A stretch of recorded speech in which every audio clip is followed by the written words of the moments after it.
Welcome to Connect with Keeney, episode 15, your podcast designated to entertain, educate, and inspire.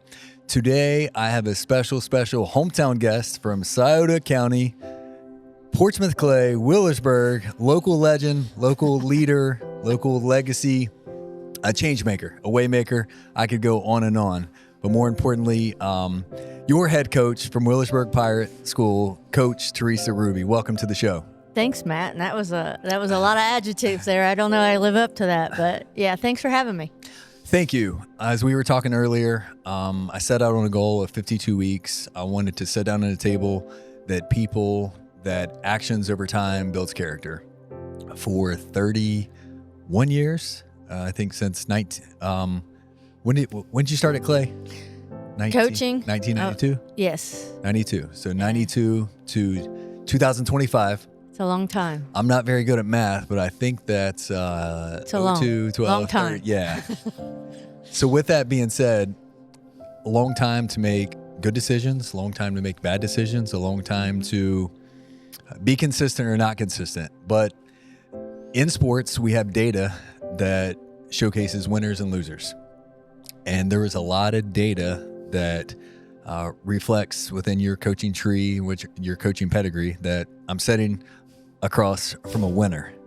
And I believe 500 career plus softball wins as a head coach. That's not normal. And I know you're super humble and deflect the credit, but incredible accolades. And we're getting ready to dive into some accolades. So let me just go ahead and dive into those. So 1992, so we're at 33 years completed. We have over 500 career wins. As we were talking earlier, 4 state championships.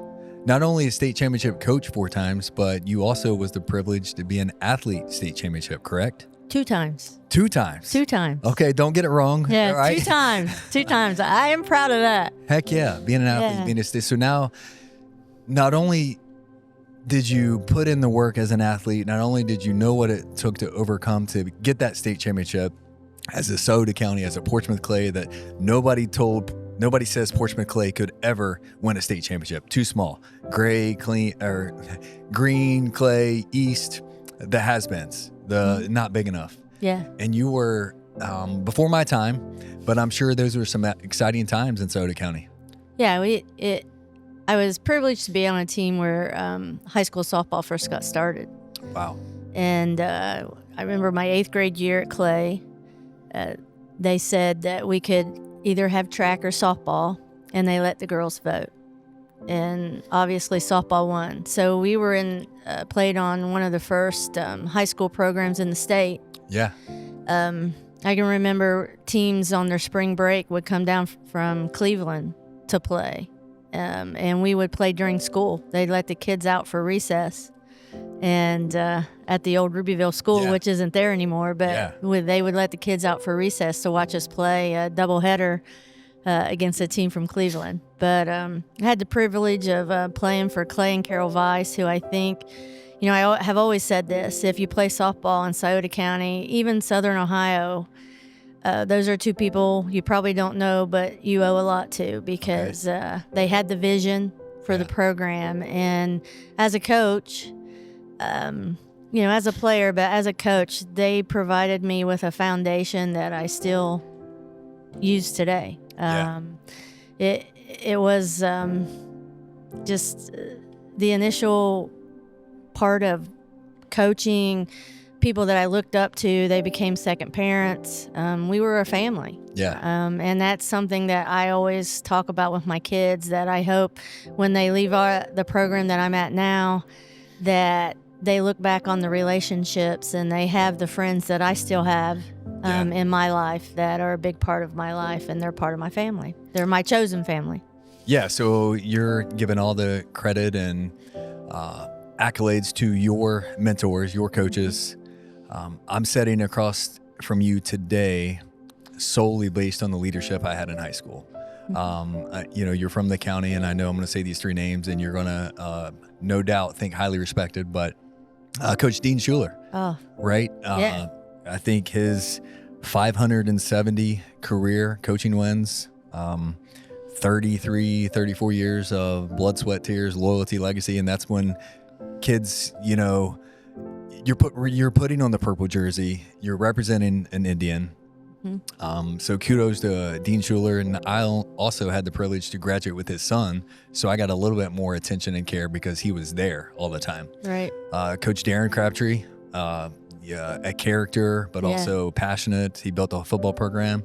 And then Coach Scott Roth, superintendent, a man that didn't talk a lot. Coach Roth is a unique person where you ask him a question and you almost answer the question because you're like, is this guy going to talk back to me? But he's so calculated with his decision. And he coached basketball, Coach Crabtree football, and Coach Dean Schuler. Without those three guys, I'm not sitting here. I believe that I'm a statistic at this time. I believe that, or I'm locked up behind bars. But every time I came to a fork in the road, literally I would think, man, I do not want my name to be in the paper to disappoint those guys. And so I know you sitting across the team, you have done that same thing with, and you don't even know yet. There will be years coming down. There's going to be some players that will then say that to you. Maybe some players have told you that currently, but there's more players that probably haven't told you. So, well, I'll tell you, first of all, when you said about Scott Roth not talking, and then I know Dean, so you had a good balance. But Dean coached a cousin of mine who recently had some health issues and who reached out to me, Dean. Wow. And wanted to know where he was, what room he was in, and the hospital he was in Columbus. And Dean was going to go see him. So Dean doesn't stop. For sure. He didn't stop. He doesn't stop. He continues to do that and is involved with his former players and kids. And I think now he has some family members playing softball because he reached out to me about what kind of bat he should get. And so I still touch base with Dean. I think the world of him. And I would consider him a mentor. Him and Denny Haggerty played a huge role in my life. At one point, Denny, who coached at Northwest, and he now lives down in Florida. But you talk about people who play great roles in your life. And Denny at one point was a neighbor of mine, and he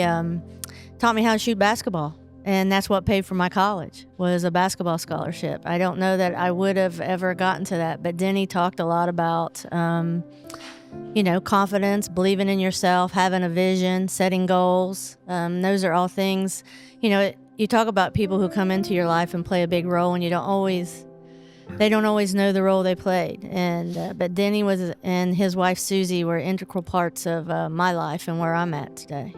Yeah, and I talk about it as I get older. I'm 42, so I think at 42 I have a little bit of wisdom from the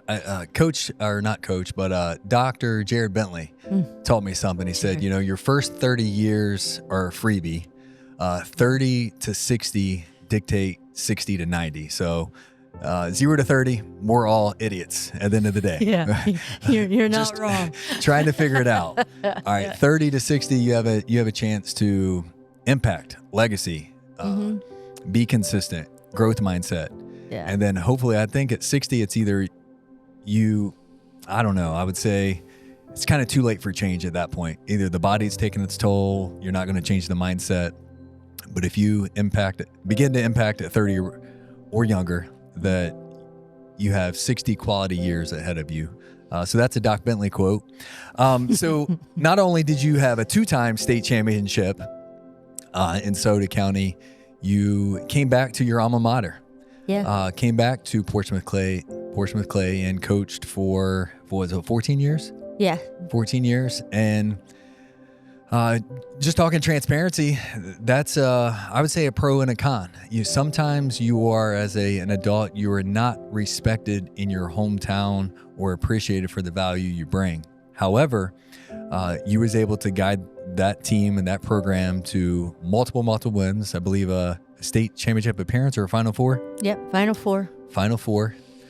And how would you reflect your time, the 14 years that you got to impact your hometown and school?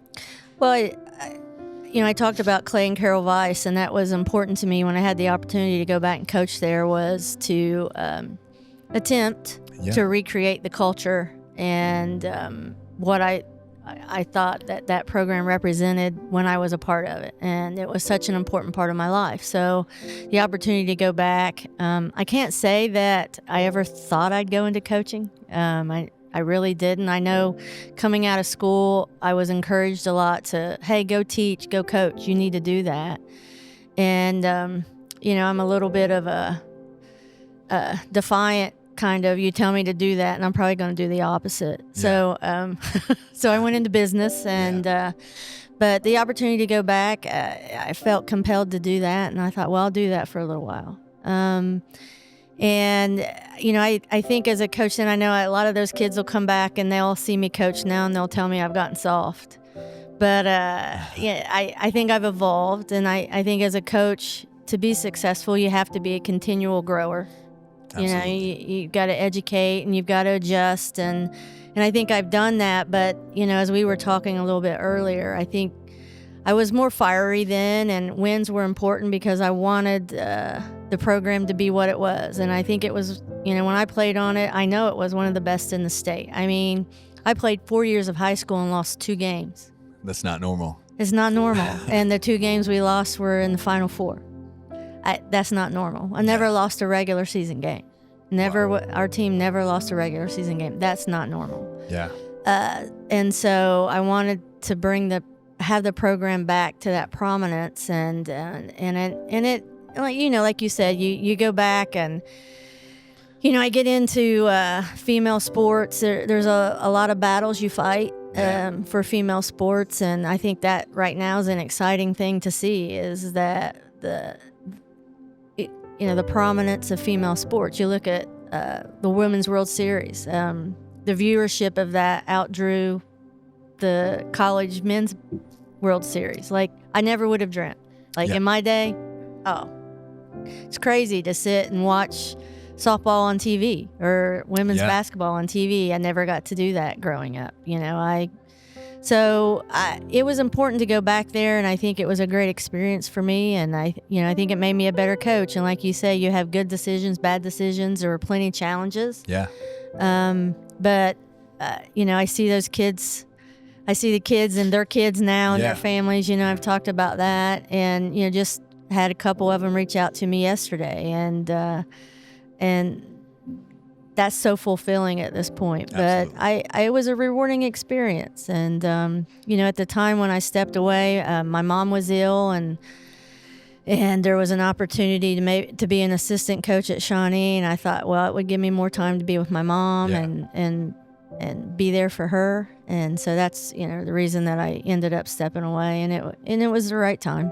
Yeah. And this, the podcast that we're going to be talking about is going to be talking about girls, ladies, softball. That's the topic. But then also we're going to be talking about leadership, wisdom, and building character over time, and legacy, and those things. But back to softball.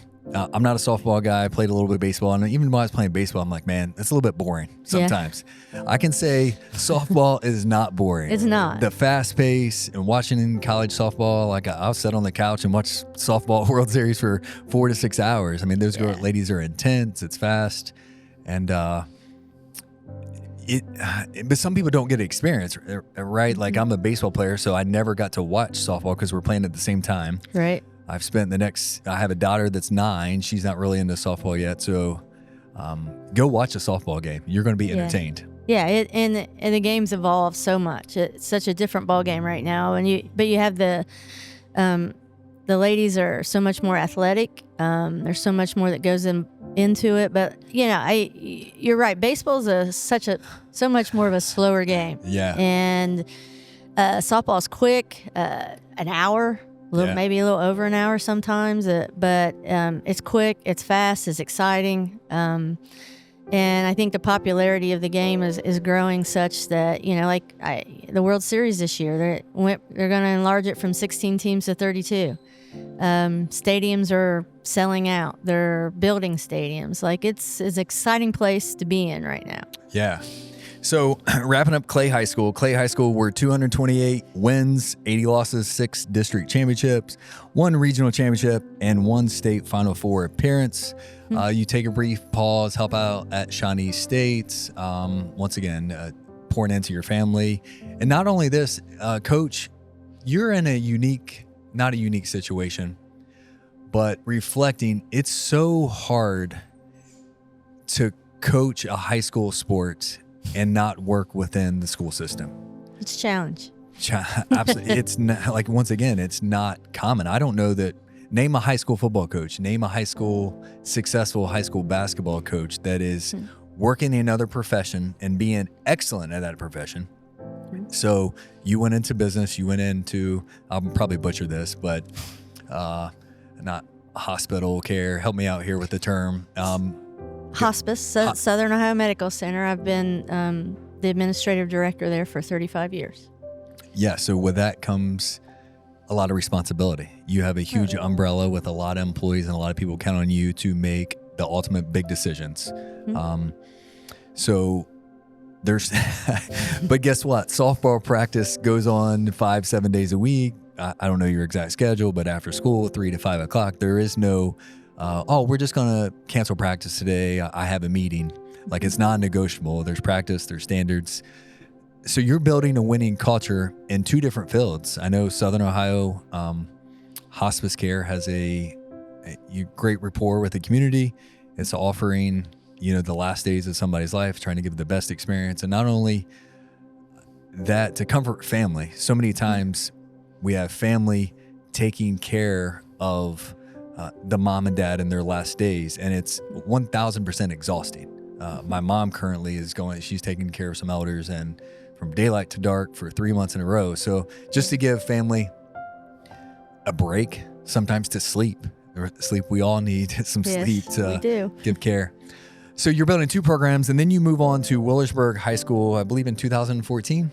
Yeah, I was at Portsmouth for a couple years. Okay. After Shawnee, when they were building their softball field, Stadium. I was there for a couple years, and really enjoyed, again, another learning experience, a different kind of challenge, coaching at Portsmouth. Yeah.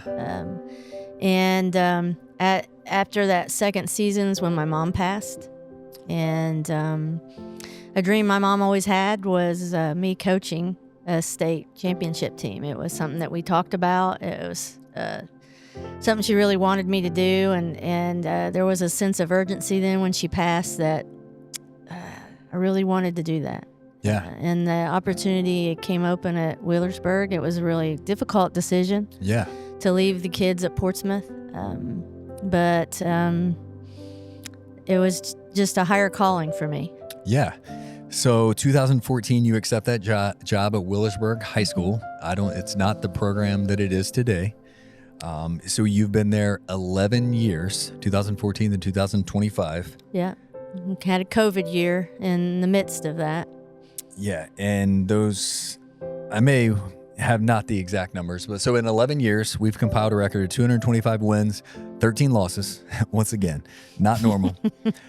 4 state championship titles. So not only 2 titles as a athlete, you now, like Coach Schuler, the best in Southern Ohio, Coach Haggerty, the best in Southern Ohio, impacted, poured into millions of hours. Came up short. My Coach Crabtree, we never made it even to a Final Four. Made it to the playoffs, but never could get up the hump. It's not normal to have 4 state championships, so you have to be doing something right with inside the walls in the culture. Yeah, it is about the culture. I mean, it really is. For sure. Yeah, I mean it. I know when I went there, it was establishing a culture. And the first three scrimmage games we played when I went to Willersburg, we lost all 3. And I can remember I went over to have lunch with my dad, and we're sitting there, and he's at all the games. You can't go to a game that he's not there. And he said, he was quiet for a minute, and he looked at me and he said, you might get fired before you coach a real game. And I said, well, yeah, I might, Dad. I might. That's awesome. But it was a transition, and you talk about a culture. Each coach has their own vision and their own idea of what their culture was. And when I went to Willersburg, I knew, what I wanted to try to accomplish. I had seen Willersburg play. I knew the level of talent that was there, which is why I was there. My goal was to win a state championship, and I felt the talent was there to do that. I felt the administrative support was there to do that. And even more importantly, I knew the community support was there to do that. It's a unique, very unique community. And I can say that because I'm not from Millersburg. I have been other places, and I know how unique it is. And so, and you say administrative support, I've been at other places where you don't have that. And you're trying to create a culture that the administration doesn't support. It's a hurdle. It's hard to overcome. Yeah, Coach, and I'm going to stop you there too, because I'm outside of the Millersburg community. Mm-hmm. I had a niece that played, so I got to experience a couple games, but I have no affiliation, no ties, really no minimal people within the Millersburg community. Mm-hmm. Launched a business in Millersburg, so I'm trying to emerge, and that was part of this podcast, is one, get to know you, get to understand how Millersburg operates. But so I'm from Lucasville Valley High School. I understand. I live in the Northwest School District. Menford is there. From an outsider, Millersburg gets shade. It gets talked about. Millersburg this, Millersburg that, Millersburg this is. But that's insecurities of the mirror. The people who are casting those stones is, one, they don't have the work ethic. They don't have the standards. They don't have the expectations. They don't have the non-negotiables. And when I look at what I can say about Millersburg from the outside is they have standards within the school system, within academics, within athletics, and then probably within administration. I would say if Coach Woodard goes 6-4, 7-3, he's on the hot seat for a couple, and that's in boys football. Yeah. At this point, you've set up the girls softball team. If you don't go to the regional finals, they're going to be calling for Coach Ruby. It's time for her to go. Yeah. Is that good or bad? But the standard is set that winning is non-negotiable. Like, we are winners, and that breeds down from 3rd grade to 4th grade. Winning brings athletes out. Mm-hmm. When you go 3-17, softball is not very attractive. Mm-hmm. When you go 2-8 in a high school football program, it's not very attractive. No. But whenever you win, it brings more student participation. And so I say all that to say, from the outsider, is I got a ton of respect for Millersburg. I had an opportunity to work cross paths with Matt and Mark Miller. Yeah. And they don't know I'm even talking about this, but I worked with them at the A plant, and I was intrigued by how they operated. They dressed professional, they spoke professional, they acted professional, didn't gossip, and was hard workers. Had the opportunity to interview with Mark Miller on a fitness project at the A plant. I was pitching the fitness on wheels, and I wanted to train everybody in the A plant because we're unhealthy. And I pitched it to him, and he said, "Matt, I've never met somebody so passionate and eager. Like, you're a winner. I don't know that it's going to work out here because of legalistics." And we talked a little bit about school board. He was the president of the school board at the time. And he had told me, he said, "I do not discuss school board conversations outside of school, not a scheduled meeting. I don't participate. Like, I treat the school board as a business, and both of those guys are successful business owners." Mm-hmm. Some other school systems within the county, if the school board treats it as power, ego, politics, they can't wait to converse in a conversation because it gives leverage. So shout out. I got a ton of respect for Millersburg. I've talked a lot. Do you have anything to piggyback off that? Well, it was different. I've talked about when I went there, the president of the Little League at the time was Matt Collier. And Matt is, again, a business owner in the Millersburg community. And Matt reached out to me and said, "Hey, we're having Little League signups. Want you to come. Want to talk to you about what your vision is for the program. Want you to meet people. Want you to meet our Little League folks and convey to them what you want the kids to start learning, what that looks like." And so I went, and from day one, Matt's been a huge supporter of the program. And, he said, "What do you think about the facilities up there?" And I said, "Well, if you really want to build a program, that's a Little League field. Like, you can't even hardly fit a high school team in there, the dugout, because it's built for little people."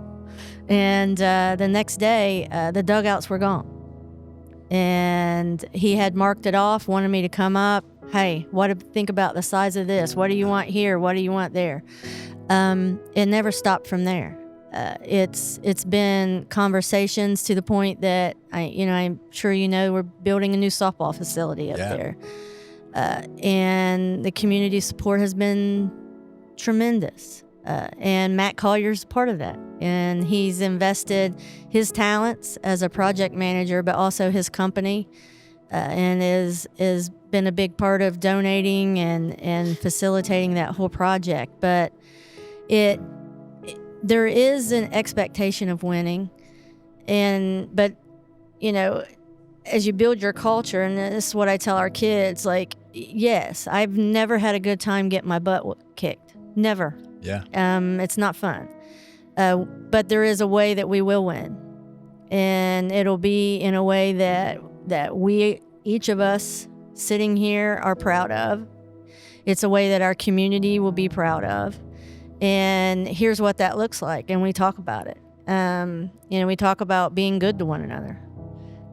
You don't got to be best friends off this ball field. Yeah. But you do have to be the best teammate when we're here in this facility, and we'll look after one another. We're a family, and so protect what goes on inside the fence, because there'll be a lot of conversations outside that fence. Just like you said, we lose a game. Oh, Coach Ruby don't know what she's doing. So-and-so should have played. I tell the kids, I know on the way home from the ball field, if you weren't in the lineup, Mom and Dad are going to be upset you weren't in the lineup, and they'll tell you all the great things. And parents should. I mean, you want to promote your kids, but I tell the kids that you've got to be realistic. And at Wheelersburg, there's a lot of waiting your turn. Yeah. And, I had 4 kids graduate last year. I got one that'll be playing at North Carolina, one at Findlay, one at Shawnee, and I got a kid that is in the stunt program at Northern Kentucky. Very athletic kid, could have easily played Division II softball. But so, Coach, right there, 4 seniors all have if the stunt young lady that's going to AKU, she could go play. That's easily. not normal. Not local programs are lucky to send one, but lucky. Yeah, that's not even guaranteed. Lucky. Yeah. And all 4 of your graduating seniors had the opportunity to go play. Yeah, and the one at Charleston. But of those 4, 3 of them didn't get to play until their junior year, and they're playing next level softball. Yeah. So parents don't always understand that. All right, Coach, this is a topic I want to talk about. So if you're from Sauter County, if you're a parent, you're a coach, hopefully anybody in Southern Ohio is a parent. So I want you to make this make sense. Okay, I'm in the Storm. I have a 12-year-old son that's in Little League in the youth sports.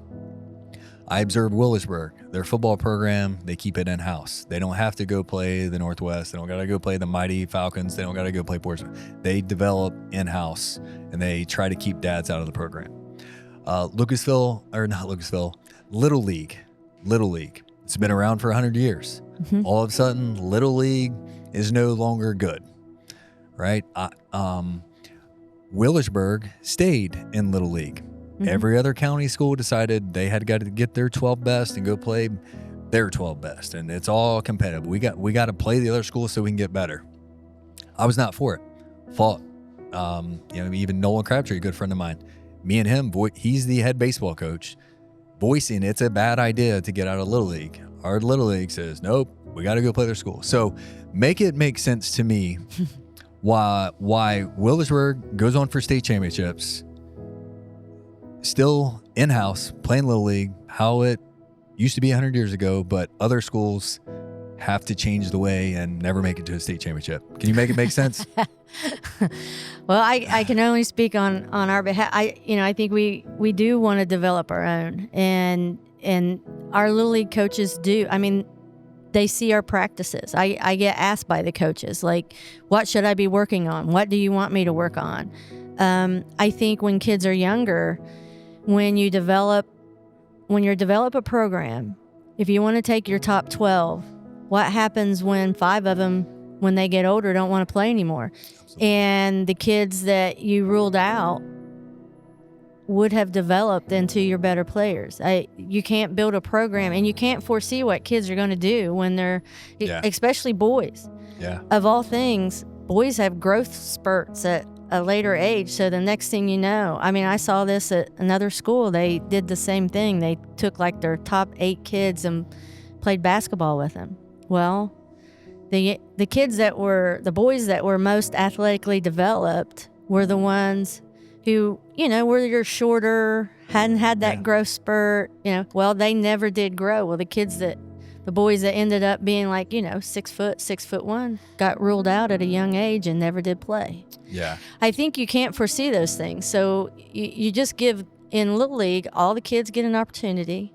They get an opportunity to be a part of something. And again, I'll say this, when you're building a program, it's not about the 9 on the card. It's not about just those 9 kids.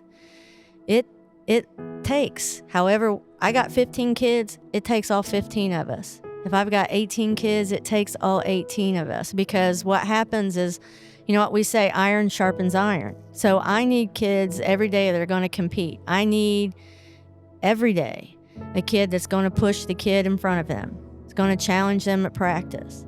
Coach, so I actually had a bullet here that I want to talk about. We're exactly talking about the same thing, is buy-in from role and bench players. And I see it as early as, the youth sports is parents get so discontent if their son is number 9 or 11. If they're not in the starting lineup, well, let's just yank our kid out and let's don't play, right?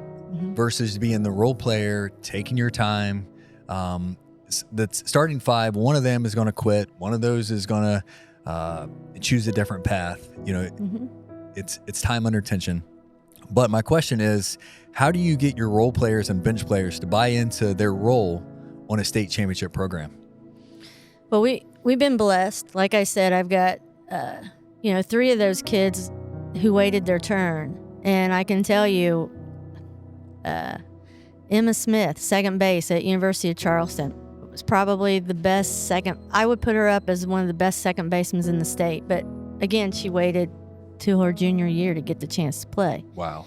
I talk about, you could be the best bunter on the team.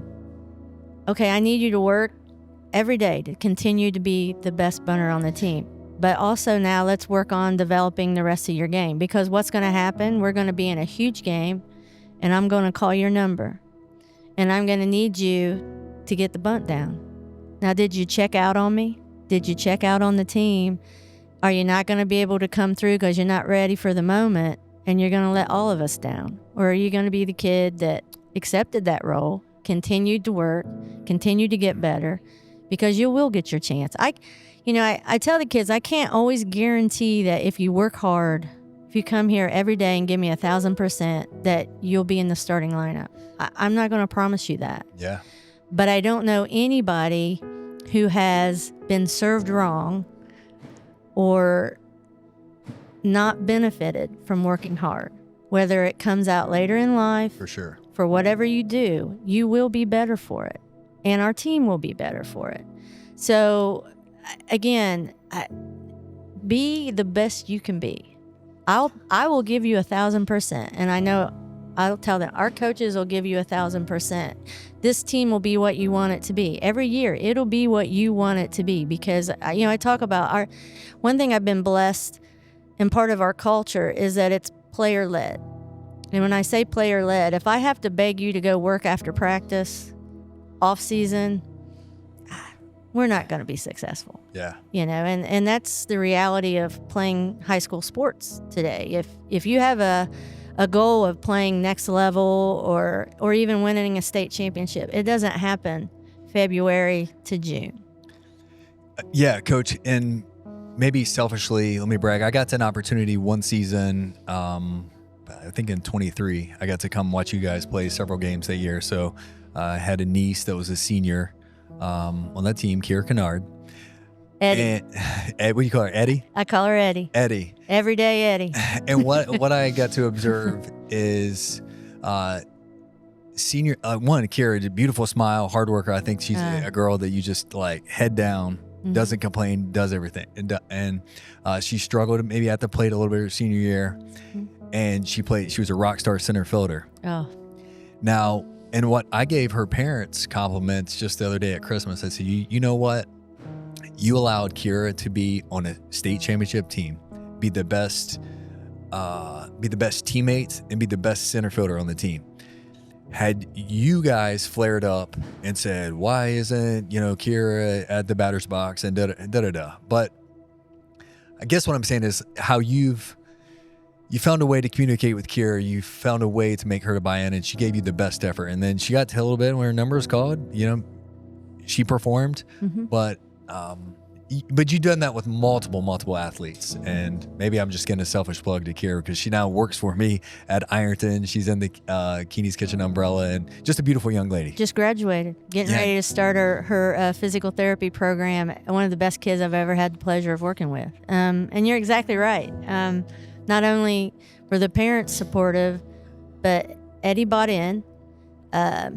Huge, just a tremendously talented center fielder. And, we played in the regional final against Portsmouth West that year, and she stole 2 home runs. We ended up winning that game by a lot.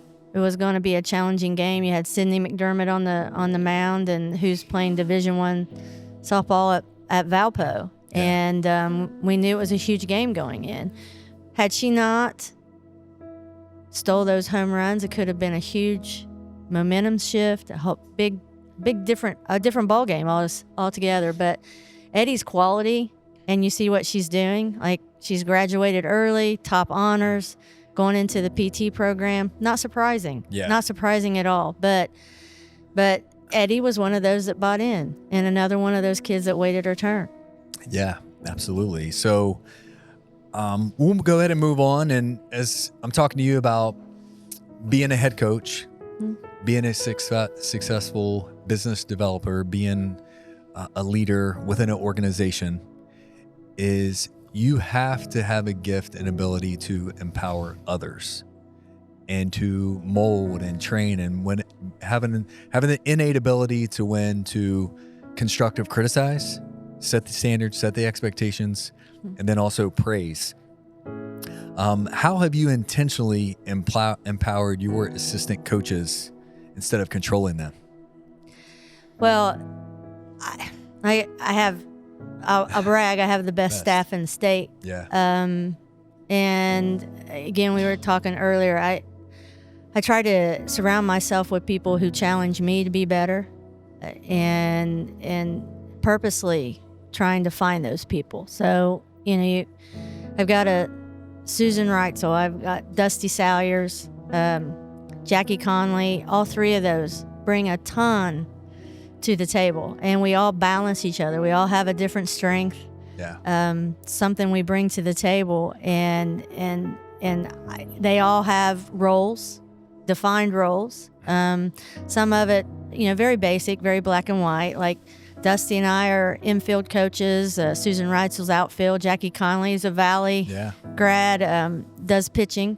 And then we have Lainey Eller, and she is a graduate of Wheelersburg, a player I coached. And again, trying to encourage some of our younger folks to get involved. And then I got Lindsay Fannin, who's another Valley grad, and she has come on board and does a lot with our catchers. But and when we practice, they go do their thing, and we have lively conversations. We don't always agree. We're not always, and sometimes I know the kids are like, but it's okay. Ultimately, I make the decision, but every one of our coaches has a voice. I encourage them to have a voice. I encourage them to challenge me. And if I'm thinking something and they disagree, Susan's working with the outfield. If I say I want her to tell me what she sees, who she sees, who's working hard, who she sees in what position, and those different things. And I think our kids respect that. Yeah. It really brings a depth to the program. because we don't have what I call a stale practice. I don't want the kids standing around. I don't want the kids bored. I feel like if we can't get some work done in 2 hours, it's not going to get done. For sure. And the kids are going to check out. So we hit it hard for 2 hours. We want to get the maximum amount we can out of it, and that means that coaches, here's our practice schedule. Here's what it looks like. Go do it. So it's about surrounding yourself with the best people you can. Mainly, though, what drives it for me too is that they put the kids first. They love the kids. Good. They're passionate about the game, but they're passionate mostly about the kids. I'll tell my kids, I will never publicly tear you down. I'm not. That's great. Will I challenge you? Oh, absolutely. Will I make you uncomfortable sometimes? Yes. I will only make you uncomfortable if I see that there's more for you to give. That's a compliment. Yeah. It is a compliment. If I'm making you feel uncomfortable and I'm pushing you, I know you're capable of it. So, and none of us are really comfortable with being uncomfortable. Yeah. That's funny saying that, but I'll tell the kids when I'm pushing them to do something a little different and they're resistant or hesitant, I'll be like, as we all get older, we're so much more hesitant to try new things. So think of yourself as a new kid. You get the new bike, you just get on it and go. Yeah. You don't even think twice about it. But the older we get, the more hesitant we are. the more hesitant we are to fail, to not be able to do it, to feel awkward, to feel uncomfortable. Embrace that kid.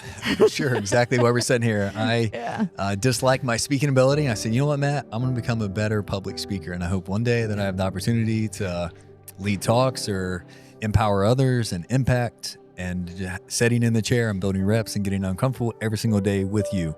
Yeah. Coach, I think you have a cheat code though. So you have some wisdom under your belt from Clay, Portsmouth, Shawnee, heading into 30 plus years of coaching.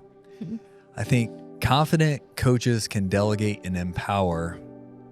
Insecure and unconfident coaches micromanage and may be fearful that somebody is out there to take their job. Mm-hmm. So when I break that down is, who Coach Ruby is.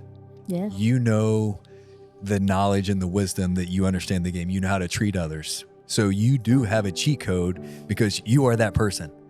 And now you're building the umbrella of assistance. So you're in a win-win situation as long as you continue to steward God's gifts that he's given you. Now, to the new coach, the 25-year-old, the 26-year-old that doesn't have the wisdom, with age comes wisdom. Yeah. A little bit insecure, don't know themselves. Maybe they was the star athlete, maybe they wasn't, but now they're given an opportunity to be the head coach. Mm-hmm. Now I have the assistant coach, and you hear noise from the parents, and that assistant coach is better. Any advice you would give that young 22 to 28-year-old coach?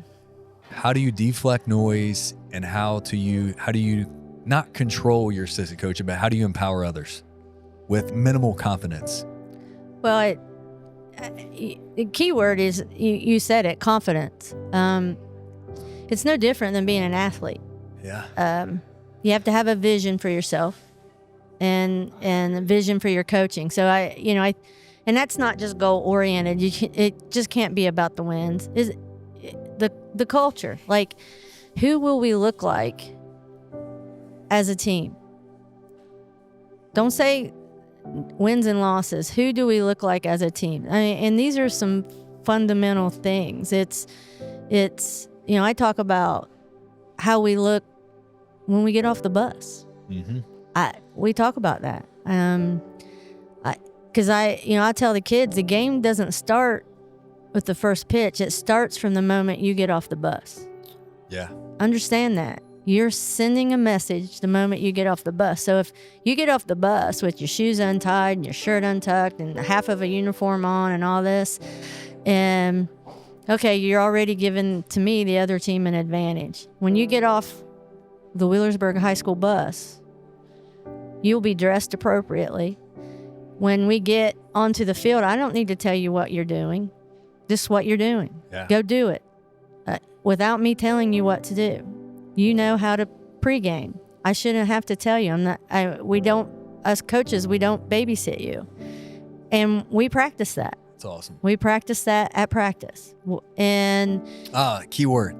You practice at practice. yes. Okay. You practice, like, I'm not telling you, like, versus let's practice hitting home runs, right? Yeah. No, we have to practice what the pregame looks. We have to practice getting off the bus. Yes. You have to model, this is what our uniform looks like. And if you're not wearing your uniform, maybe you're not in, like, not maybe, probably within your organization, you're not in the starting lineup.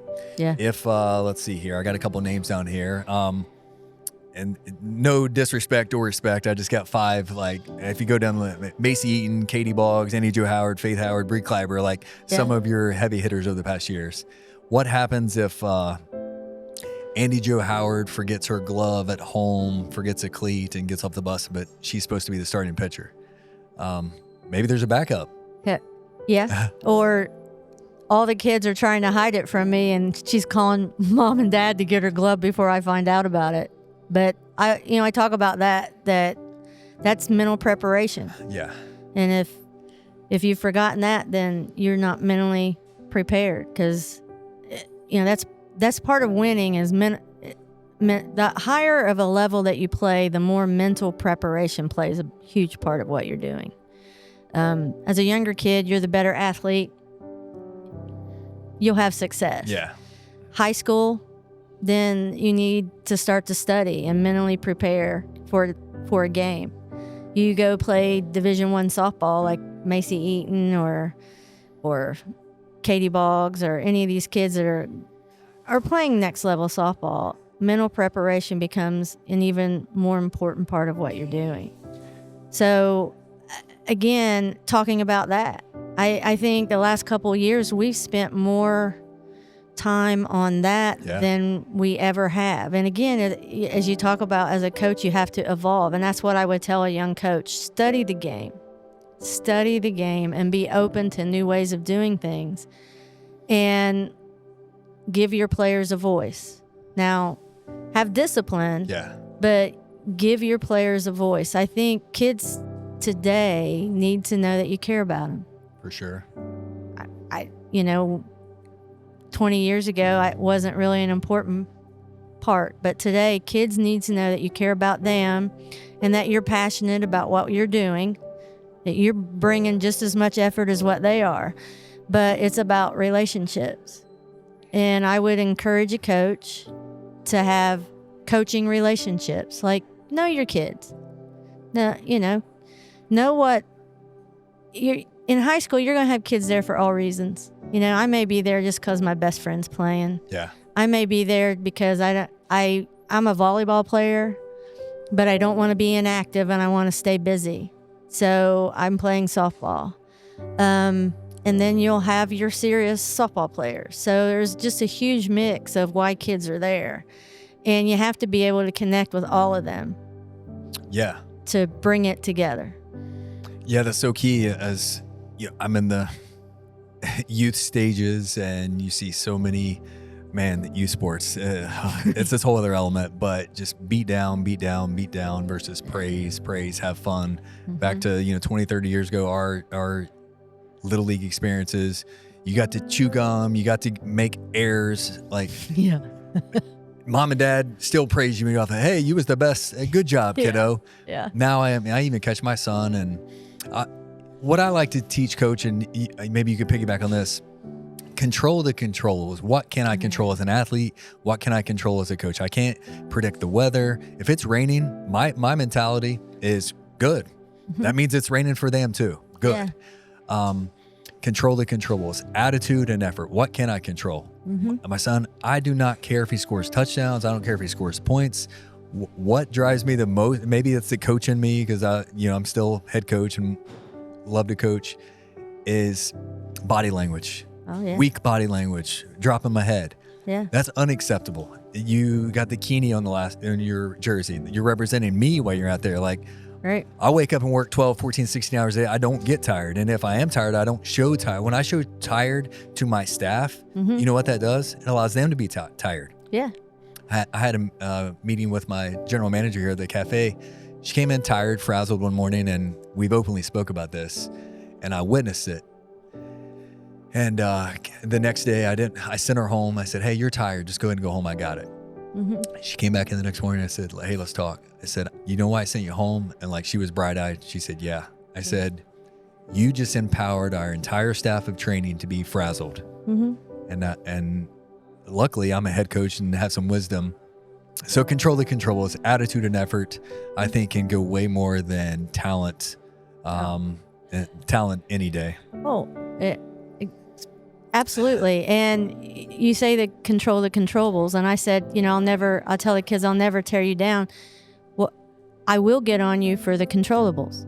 That's, running on and off the field. I'll tell them, if I see you walking, then you must be tired. So I'll bring you in. You can sit in the dugout with me. That'll be so much fun for you to sit in the dugout with me. Coach, Matt, go back and clip that one. Yeah. Because I need that for my youth players, because Yes. it drives me nuts. Even Yes. my wife is, why are they walking on the field? Yeah. But then when you only have 11 or 12 players on the team, because nobody wants to sit, Yeah. really anymore, I have nobody to sub. Right. So it allows them to walk on the field. Yeah. That's a struggle, but it is the controllables are the only things where I tell the kid, it's not a perfect game. You're going to make mistakes. Yeah. And again, you know how people, they always, how you react to those mistakes. But the hanging the head, no, that's not okay. The mistake happened, move on. Yeah. Adjust, move on. You struck out last time. Okay, why'd you strike out? What did the pitcher throw you?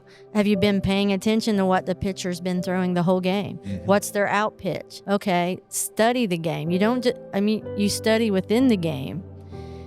You may fail first 2 at bats, but if you continue, the 3rd at bat might be the big at bat. Yeah. It may be the game winner. Continual learning within the game and then outside of the game. But yes, control the controllables. And that is, again, how you arrive at the field, how you carry yourself, how you, running on and off the field. Hey, my teammate next to me made an error. Am I the first one over there, patting them on the back, saying, you got this, next one's yours, I got you? Are you that person? Or are you the person looking the other way, rolling your eyes and saying something bad about your teammate? Yeah. I'll tell the kids, if you can't say something good about your teammate, don't say it. Say it. Don't swallow it. Swallow it. If nothing good can come from it. Now, sometimes you may challenge a teammate. Yeah. The key words are, can something good come from it? Nice. And even to piggyback off that is, when did you go to bed? When did you go to sleep last night? Have I consumed any food? Am I living on Girls, caffeine? are you eating right? Or are we getting ready for the dance? Are we trying to lose doing weight makeup? so we look good in the dress? Yeah, and I say baseball and softball is at a tough season of school. Oh, it's the You're dealing worst. with proms, the formals, then you're dealing with graduation. You're trying to, all right, so you got your seniors. I know me, when I graduated high school, I wasn't really thinking about finishing up the baseball season. I was ready to go to Myrtle Beach and da-da-da. Maybe times have changed, but yeah, softball is at a, fall football, fall soccer, you're amped up, you're ready to get back to school. Yeah. Not very minimal distractions in the fall. Yeah. Even in the winter, you got the Christmas break, but you're playing some games when there's no structure from 7 a.m. to 3 p.m. Yep. But I'm pretty confident that you and your staff create structure.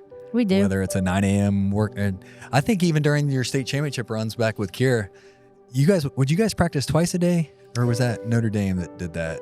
Notre Dame did. I think Notre Dame did that. We would do like breakfast. Okay. We would meet for breakfast, make sure they were getting up out of bed, Yeah. and then we would try to practice at whatever we knew our game times were Okay. going to be, Yeah. and we would do different things like that. And again, trying to do some things also. We do different things throughout the year where it's always usually around food, but which is relationship building. Yeah. It's about the kids spending some time outside of the field and laughing, and like right now we're doing our preseason workouts, and we did conditioning in December and January. We'll start to add a little bit of hitting to that, but we also try to put some things in where kids have to compete against each other, and it's not softball related stuff. It's sometimes weird things, fun things, but it's us as coaches getting to see how our kids compete. Yeah. And, we've got a lot of young kids this year, and it's us getting to know them, but it's getting to see, we're playing a silly game, but how do they compete? Yeah. And then you start to know then when we start official practices, you have an idea of what you're working with. Coach, back to the player.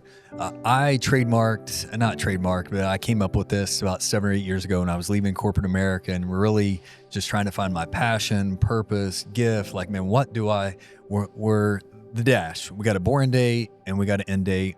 At the end of the day, the only thing that's guaranteed is death. You work around it every day. You see it. The dash. How can we be remembered? The dash is our life. Mm-hmm. And I'm sitting here having a conversation with God, driving on the radio, trying to figure out what am I going to do? What is Matt Keeney going to do? That's one, enjoy life. Mm-hmm. So many people clock in and clock out. They clock in on, their anxiety all day Sunday because I have to go to work on Monday. Then I cannot wait till the work week to get through. So Friday at 5 o'clock, and I'm living 35 years of life for Friday at 5 o'clock to not even Sunday morning. And then I'm anxious all day Sunday because I gotta go back to work. But back to the trademark. Dream, visualize, engineer, action. Dream. As a child, we all have dreams. As adults, I encourage adults to dream. Dream what your perfect day is. Dream the perfect vacation. Dream the perfect relationship. Visualize. Back to the athlete. When I was 16 and 17, I literally would lay in bed and visualize. High school football was an outlet for me. I began to score touchdowns and get a little recognition, so it changed my life. But I remember as 15 years old, laying in bed, visualizing, getting an interception, running it back for a touchdown. Guess what happened the next game? Did it. I intercepted the ball and ran it back for a touchdown. And then I would visualize getting the handoff, breaking a few tackles, scoring. As I began to build Keeney's Kitchen, I began to visualize I tell the story of my mom. I bought a couple expensive ovens that was out of my budget. And everybody's like, what are you doing? I'm like, well, I'm going to serve all of Ohio and I'm going to serve multiple states and I'm going to build a company serving cold food. Nobody could comprehend it, but guess what? It was my vision. Mm-hmm. Everybody else's vision is I want you to take the safe and comfortable route. And then dream, visualize, engineer. Okay. You're a coach, state championship coach, state championship athlete. Engineer a blueprint, engineer a game plan, engineer a practice, engineer not just a day or week. I got to engineer a life, engineer a season. You break it down. I can engineer a season. What is a season? That could be defined by maybe 3 months, but no, the season start like you got a 9-month or a 12-month season. Engineer, and then lastly, action. Daily, consistent action. What does my life look like when I wake up? What does my action look like during the day? How am I training? How am I feeding? How is my relationships positive or negative? Birds of a feather flock together. If I'm the star pitcher or the star hitter, and I begin to hanging out with a group of people that's traveling the different road, my performance may begin to drift. I just want to share that with the local town. Dream, visualize, engineer, action. It can be applied to sports. It could be applied to coaching. Absolutely. It can be applied to life. So, well, it's a simpler version of what I tell the kids. If you can't see it, you can't be it. So you got to see it. Absolutely. And I had a little bit of a same inadvertently. I was blessed. My parents were always at my ball games, always. And was getting ready. I was a freshman on a senior heavy basketball team, getting ready to go to a game. My mom was sick. First game she wasn't going to be at. I'm leaving, and my mom said to me, I want you to score 20 points. I had never scored 20 points. Really wasn't my role at that time. Yeah. I was just kind of finding my way on this senior-led team as the only starter, I think, who wasn't a senior. So I get on the bus and I closed my eyes and just started seeing myself score 20 points. Scored 22, actually, that game. And something clicked to me. I mean, it wasn't anything anybody said to me, and it just clicked to me. I started this routine when I'd come home from school. Again, blessed. Mom would always have something for me to eat ready, and I would go to my room, close the door, lay in the bed, and visualize. And And it became part of my routine, and it's still to this day part of my routine, even as a coach. I'll study our opponent. We'll talk about what our plan is for the game. We'll talk about that. But then, I will spend time before the game by myself doing visualization. And like I said, the last couple of years, we have talked to our kids about exactly what you just said. And Jonathan Eaton's been a big part of that, and has actually gone through some mental preparation. And we talk about mental health as well, but he's gone through some training with that. And we did some of those activities with him and his daughter Macy. And did some journaling and different things like that related to that. And I think it's an important part of what we're doing. And even in the world today with social media and everything, that we spend some time on mental health and visualization and different things like that. I love your message. I love it. Yeah. So I'm sure, Coach, you're visualizing scenarios. All right, it's 1st and 3rd. I got 1 out, tie ball game, and I'm in the bottom of the 7th inning. Yeah. So I'm sure you've rehearsed about every scenario out there. Would you agree or disagree? Oh yeah. Yeah. Yeah. And again, and you work on it. Yeah. It's really difficult to simulate those things in practice, but you do the best you can to try to simulate it and trying to prepare the kids. But again, part of that's more than physical preparation. It's mental preparation. And being able to do that is, if you mentally prepare and you physically prepare, then you're relaxed and confident in the moment. Just trust. I put in the work and just show up. Trust. Yeah. Trust. And speaking of, I would love to have a conversation with Jonathan Eaton and Coach Woodard. That's my to-do list. So maybe you can help me make that happen. I can do that. That'd be a good one. Yeah, for sure. You might need 2 hours. So. That's all right. So we're over an hour. I think we're just going to go hour and 15, hour and 30.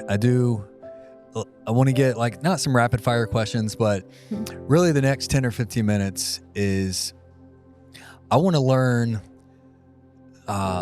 leadership. I'm going to ask some questions about what do you think athletic director, administrative support, and all tied back to the winning program, winning culture, winning community. Mm-hmm. Not everybody pointing the finger. We're buying in to state championship. We're not buying in to Johnny, all-state player. Johnny may have to take a back seat for us to get the bigger picture. Mm-hmm. With that being said, what do you think a healthy Board of Education looks like? A healthy Board of Education to me is, again, they listen to their staff, for one, and they embrace that the school's an important part of the community. So they use their position for the good of the whole. Again, we talk about there have been some, okay, I'm going to run for the Board of Education for my daughter, Susie. Yeah. And then I'm going to promote everything for the good of Susie. Yeah. The Board of Education, for instance, they've, okayed our softball project. You talk about the success of our softball project or program. We're the only team in the county that didn't have their own dedicated field.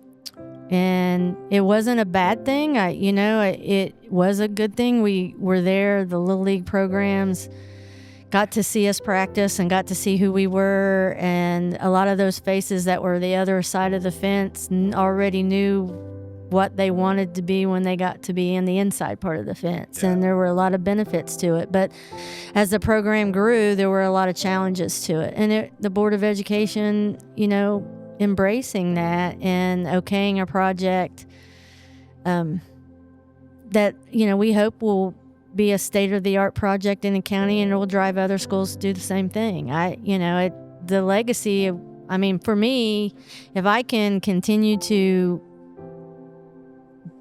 build softball in our area and kids grow, and if that's better facilities, great. But yeah, I see that they also take on that we're not just going to hire the social studies teacher just because they work within the school system. They want to find the best coaches they can. They want to find the best teachers they can. And then they want to empower them. Yeah. And to have visions and to then remove hurdles so that they can accomplish those visions. To me, as an administrator, in our hospice and home care palliative care program, I feel like my role is to find the best people I can, put the best team together, and then remove hurdles so that they can be the best they can be. Yeah. What the next role, I guess, would be, what makes a great athletic director for the program? Well, I like right now, our athletic director at Wheelersburg is Rob Woodard, and, Rob's the football coach. What I will say that I love about Rob is that he listens to me, and he's about a can-do attitude. If I say, hey, I'd like to do this, it's not, well, no, we've never done that before, or, well, no, we can't do that. It's, okay, how are we going to get that done? And he has a enthusiasm for the game of softball, not just football. Yeah. So he sees all the sports. What I can say about Coach Woodard is, I feel like he's passionate about Wheelersburg High School. For sure. And he's a very honest, straightforward guy. And so, when you're working with somebody like that, you feel like you're partners, and that's what I want my athletic director to be. I want him to be my partner. Okay, Board of Education, we have athletic director. I think the superintendent would be above the athletic director. Accountability, standards, expectation. My question is, does the athletic director, where do you find who controls, all right, Coach Ruby goes, how many games do you guys play in a season? Hopefully 25, 30? 26 the regular season. Okay, yeah. Regular season. So 26. For example, you haven't lost a SOC game in 14, 15 years. Knock on wood. Knock on wood. Yeah. But next year, there's a 12 and 14 season. Mm-hmm. Who makes the decision? Is there I view Wheelersburg's as standards, non-negotiable winning expectation. One, ultimately treat the kids right, but it's been set up for 30, 50 years that we're winning programs. So whenever a coach begins to not be winning, county schools will go below 500 year after year after year. Mm-hmm. And it's expected. Or not expected. It's not allowed. I don't know the right word I'm leaving. It's okay. Yeah. But what I'm saying is just it's not okay in the Wheelersburg community. Mm-hmm. So who holds this in? Athletic director, Board of Education, superintendent, in your eyes? Well, first of all, me. Correct. I know what my expectations are, and I commonly get asked how long I'm going to coach, how long I'm going to do this. And I always say, as long as I'm having fun doing it and I feel like the kids are still buying into it, I'll keep coming back and doing it. But then I think at Wheelersburg, you would just generally get to be uncomfortable if you're not winning.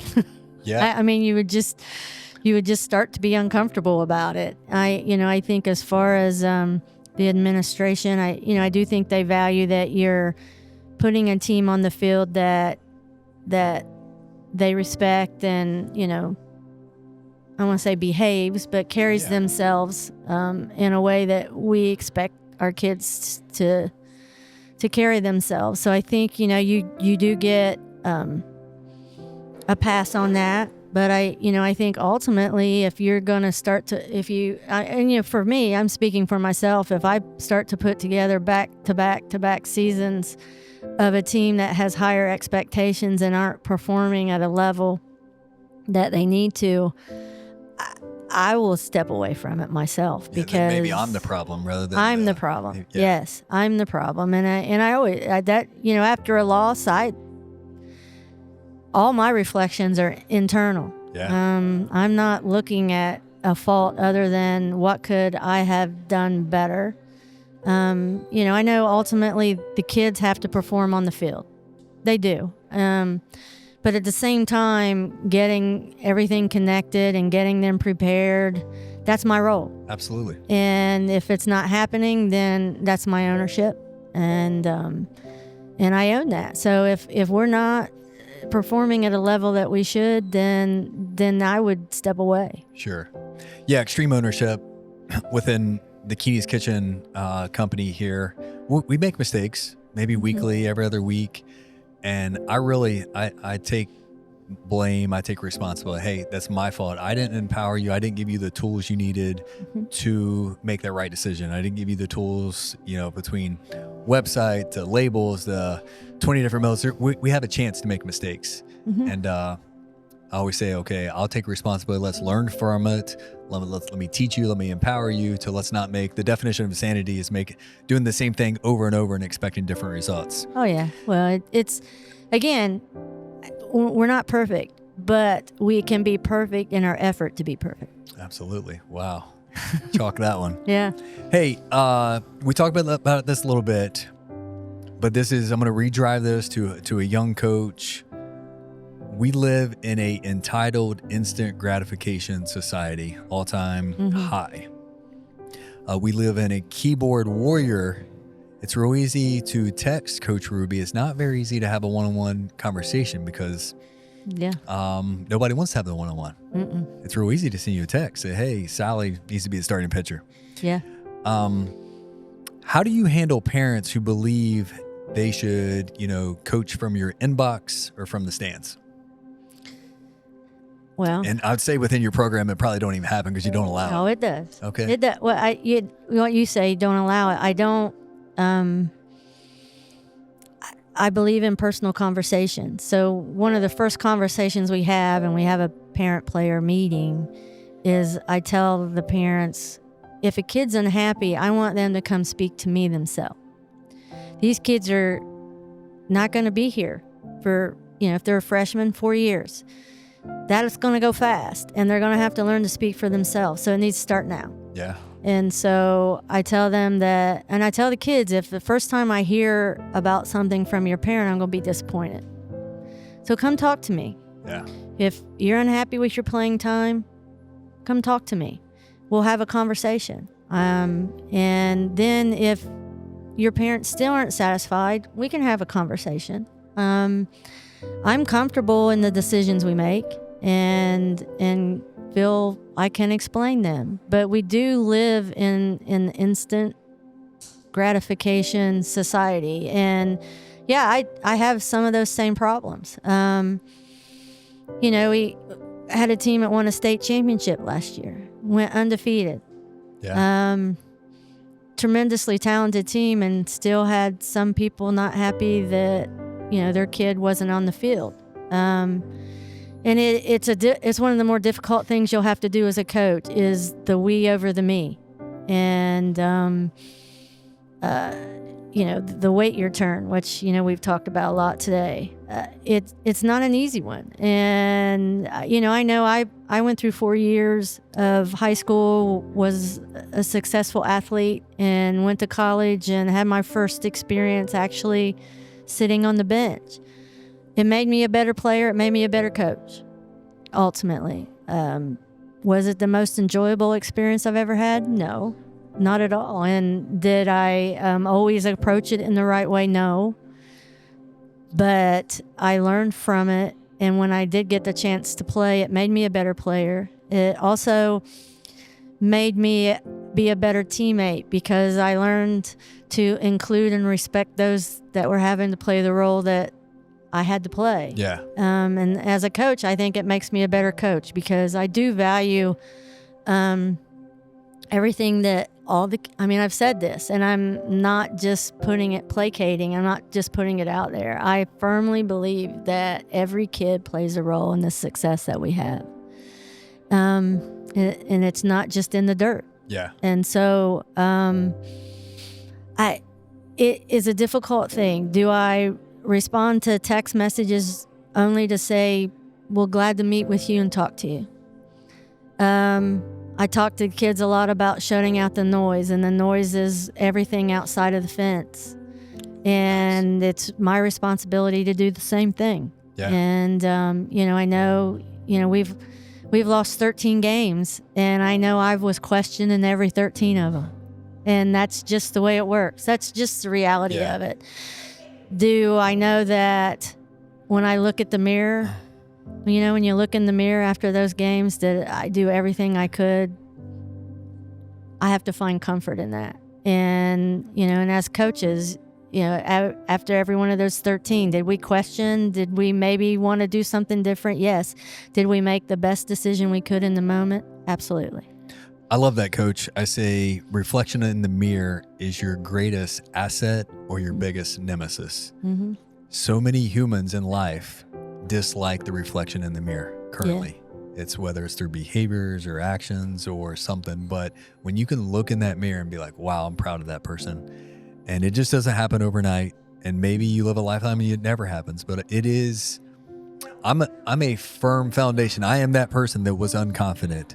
I can clearly look in the mirror. Do I have flaws? Yeah.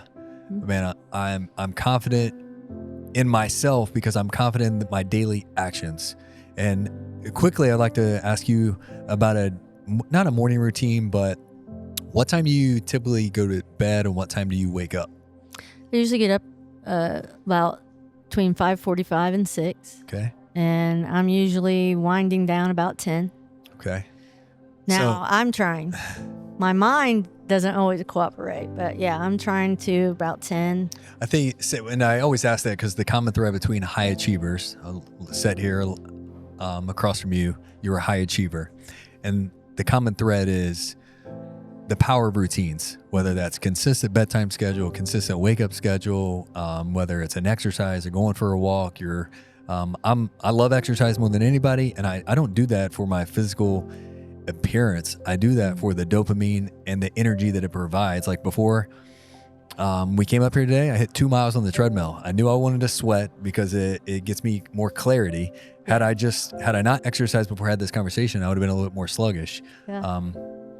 But going to bed, some people watch Netflix, and even our student athletes will watch Netflix and TikTok and scroll until 12:30, 1 o'clock. That alarm clock goes off at 6 and they wonder why, maybe the performance. Mm-hmm. So high achievers have successful and consistent routines. We're going to head into, I got one. We're going to go an hour and a half, but it's too good of a conversation.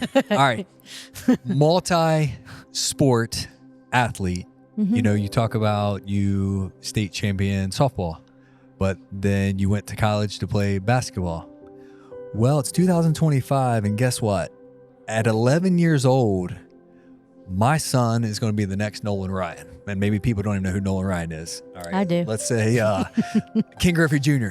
Yeah. He has a swing like I've never swung before. So at 11 years old, we're playing baseball and baseball only. Mm-mm.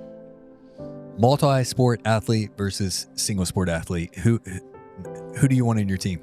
Multi-sport. You want your athletes. And I do think that kids are single focusing too much. And I think you've heard it from several of the Power 5 football coaches right now that they want athletes. And you see these kids that are coming, like the Jeremiah Smiths and all those, they played multiple sports in high school.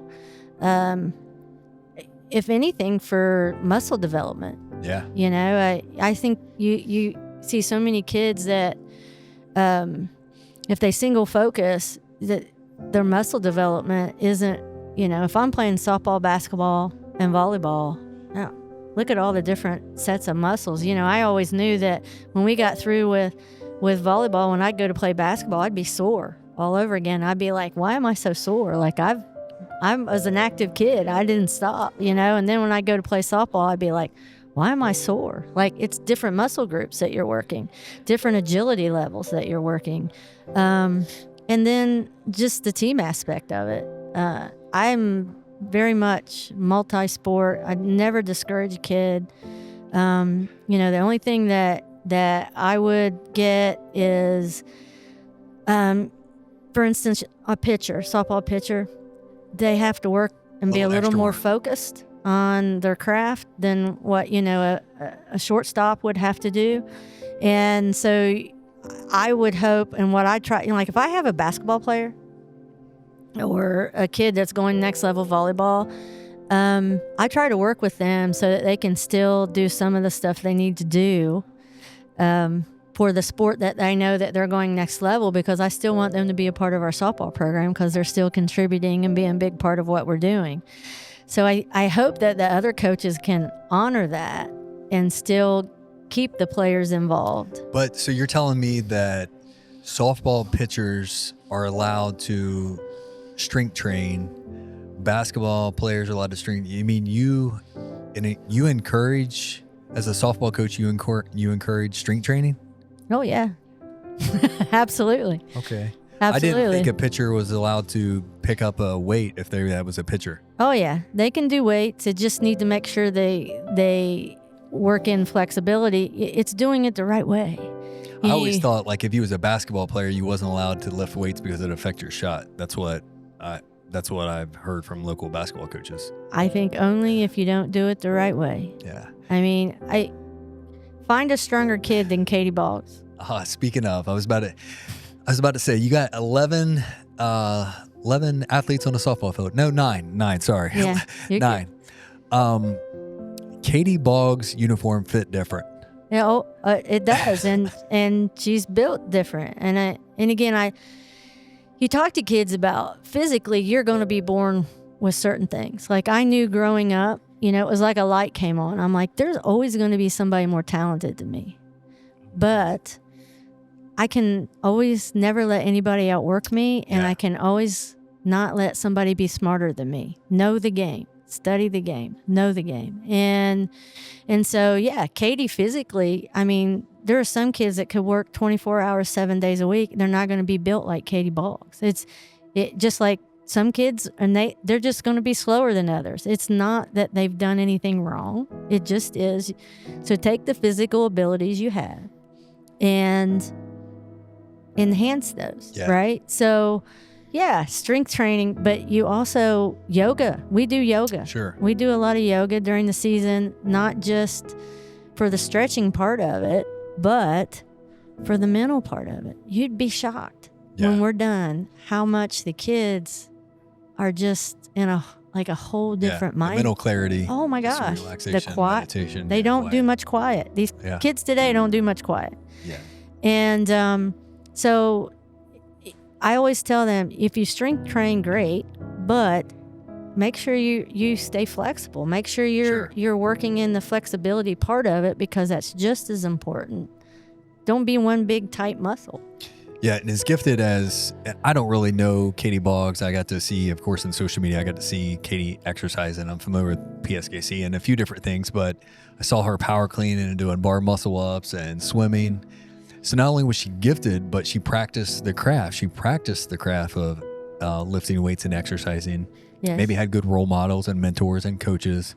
But then when she's standing in the batter's box, there's a reason why that pitcher is a little bit scared to throw to her, because her hamstrings and glutes look a little bit different standing in the batter's box. And that's what was super impressive about her. But you look at the D1 athletes like Macy. If you talk to Macy and you talk to Katie and them, they're doing strength training at what they're doing. But they're also doing a lot of flexibility, a lot of, speed training to get. But again, like I can say this because Macy and I have a thing, and I'll give her a hard time about. She was always a kid that got on base. She always wanted to get to third base. Can I steal home? I'm like, no, Mace. Yeah, let me steal home. Oh, that's so fun. She loves running the bases, but she's not Speedy Gonzalez, but she's a smart base runner, which makes her faster. Sure. But she's doing a lot. If you ask her how many home runs she'd hit in high school, she'll tell you 40, because she's stronger. She's just so much stronger than she was in high school. Yeah. Coach, there's a lot. I mean, there's a lot of good people within Soda County. A lot of good people that mean well. A lot of good people who donate their time. A lot of coaches. I mean, even the youth sports get criticized publicly. But at the end of the day, you have to donate your time. Mm-hmm. You have to get no compensation, only to be criticized. I'm a youth football coach, a youth baseball coach, and exhausted, working 60 hours a week, donating my time, but then still get criticized for this and that. You said a couple names. I think Dusty Spradlin or Dusty Sayers. Dusty Sayers, assistant coach. We saw Jonathan Eaton, and right now, locally, there is a little softball hidden gym. Maybe it's not hidden anymore because people travel all the time to go get hitting lessons. This is my question. As a uber successful championship program head coach, the power of allowing another successful human in your same town teach hitting lessons versus the scared mindset of like, I don't know where I'm going with this. Are you kind of picking up what I'm saying? Is like you empower Coach Eaton to do his thing, and maybe you guys built your relationship and you want encourage softball players to attend because they're getting a good product, versus I see little different towns and pockets from all in Ohio is somebody will start something. It's like, oh, don't go there because it's not the head coach's way. No, we got Jonathan Eaton, Michael Estep. Yeah. Find somebody that can teach a kid better defensive skills. Michael Estep. If I had a kid,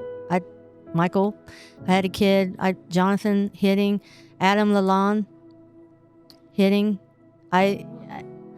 Again, it's not about me. Yeah. It's about the kids. And if I see somebody that's doing not just a good thing, a great thing, again, somebody who I think's a continual learner, and is at the top of their game, I definitely want my kids to be a part of it. And so I encourage my kids to seek out those folks and to do the extra work outside of our practices to, again, it's about what's your vision for yourself? Do you want to play, after high school? And if they tell me yes, well, okay, here's what you need to do. Even if they don't want to play and they just want to be better, okay, here's what you need to do. Giving them the map, they're the ones who have to take the action. Yeah. Right? And so we're better for having those kind of people involved in our program. And, I will even, like Adam Lalonde, and he's up there in that Huntington Ashland area, a former Division I coach.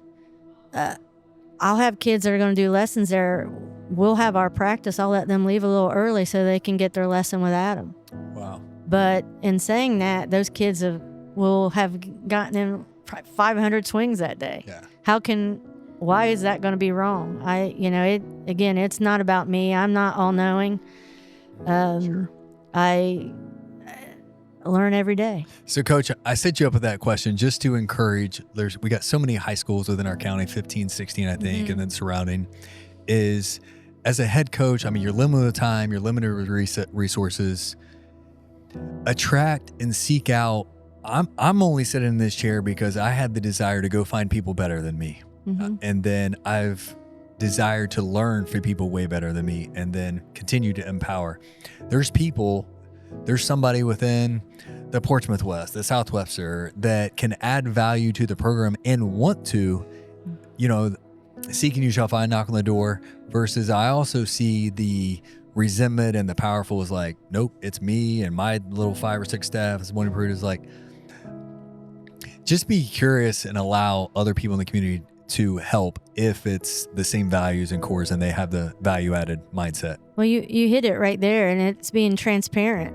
As a coach, is being transparent about the identity of your program, the culture of your program, and talking to them about what that is and how they fit, and making sure they fit. I talk about bringing people on staff. When we bring people on staff, I meet with them and usually have another coach or two with me, and we talk about how we function, how we work, what our culture is. And the last question will be, do you think you can be that person that can fit within what we're talking about? And honestly challenging them to really think about it, because it is a commitment, and you're not loved for it all the time. Yeah. You know. Also within that culture, it only takes one sour, one unripened fruit to begin then to be toxic and, cancer of the whole staff. Especially from a coaching standpoint, we all have to take care of each other. Yeah. And if you've got one coach within that goes outside of that group and bad mouths what's going on within the group, then you can't survive that. Well, Coach, we're wrapping up 90 minutes of conversation. First and foremost, thank you for driving an hour out of your day. We're in Chillicothe, Ohio, Connect Cafe, and we were talking before the air that we had some family connections. I'll just go ahead and shout out to a very close friend of mine, a very close family. Nick Harris, my quarterback, is a senior, and that family, Steve and Kim, allowed me the opportunity to get to know you 20 years ago, just from a distance. I know you were the coach, the former state champion, and then had the courage to. Had I not had the 13 or so podcasts prior to this, I don't know that I would have had the courage to reach out to you. But once again, I was confident in myself. Yeah. I had put out a good product. I continued to display actions over time. And then just one day, it's like you popped up. I was like, I want to emerge myself within leaders of the county. How do winners operate? And I've really enjoyed this conversation. No, thank you. I've enjoyed it. I don't know. I've talked a lot, but I've enjoyed it. And the goal is, from an outsider, I've never had a one-on-one conversation with you. I didn't know how successful, I assumed how successful state championship winning coach operated. But now, I understand a little bit more. I understand your passion. You may coach another 20 years. Like you said, I'm going to continue to wake up and do what I do until it's not fun no more. Yeah. They may have to pry you away and, maybe wheel me out there. So shout out to Willersburg, Ohio, the community. You either love them or hate them. And the only reason you can literally say that you dislike and hate Willersburg is because you're jealous of what they have. I mean, it's just facts. And a lot of small towns would never get to implicate or experience, that's the word, experience the winning culture. I had this note on, shout out to my niece again, but as a freshman, I believe she played in a Final Four in volleyball. Mm-hmm. Okay. She's a state champion as a sophomore, junior in softball. She goes back to the Final Four in basketball. I was going to say, yeah. So I'm in 3 Final Fours and 3 female sports. And at the same time, I got football making it to the Final Four. Boys soccer is always district and regional champions. So I'm amazed. There's no one, I will tell you that group, there's nobody else in Scioto County that can say that. They're a unicorn. There's nobody else, a female athlete from Scioto County, and I would venture to say a male athlete in Scioto County that can say in 3 different sports they played in the Final Four. Incredible. It is. Wow. I know, what a privilege. And you would have to pry it out of her. I called her before I spoke to you, and I'm like, hey, tell me, the 5 or 10 best softball players that came through the past 15, 20 years. Yeah. She was like, I don't know. I'm like, Katie, Andy Joe. She's like, oh, yeah. Oh, yeah. Yeah, It's just, Well, that's one thing we talk about. You say that, Matt, and it's funny because, and leave it to Eddie, but I tell the kids, they're first-team SOC players for years and years, and even all-state. And I will tell you, I'll come back to you in 5 years, and I want you to name who they've been, but I guarantee you'll be able to name who wears rings. Yeah. Wow. Mic drop. Yeah. I mean, who wears the rings? Those are the unique ones. Those are the ones that you'll remember. And I think it speaks volumes. Yeah. Coach, all right, we're going to wrap up. State champion, athlete, can't say it. She put my spot on that twice. Portsmouth Clay, 4-time state champion, Willersburg High School, softball Hall of Fame, so many accolades, leader, within SOMC organization, hospice. So not only you're impacting thousands of families within the county. Coach, you are a blessing to the community, Willersburg. You're a blessing to anybody you interact with. And I'm thankful to have learned from you for the past 90 minutes and look forward to many more. Thanks, Matt. And you keep doing this. I'm enjoying it, and I look forward to the next ones that you're doing. I'm not stopping. Don't. I'm not stopping. Don't do it. I always say if the podcast goes off, it means you better check to see if Matt couldn't pay the electric bill. But Okay. no, it's going. It's I got going. you. All right.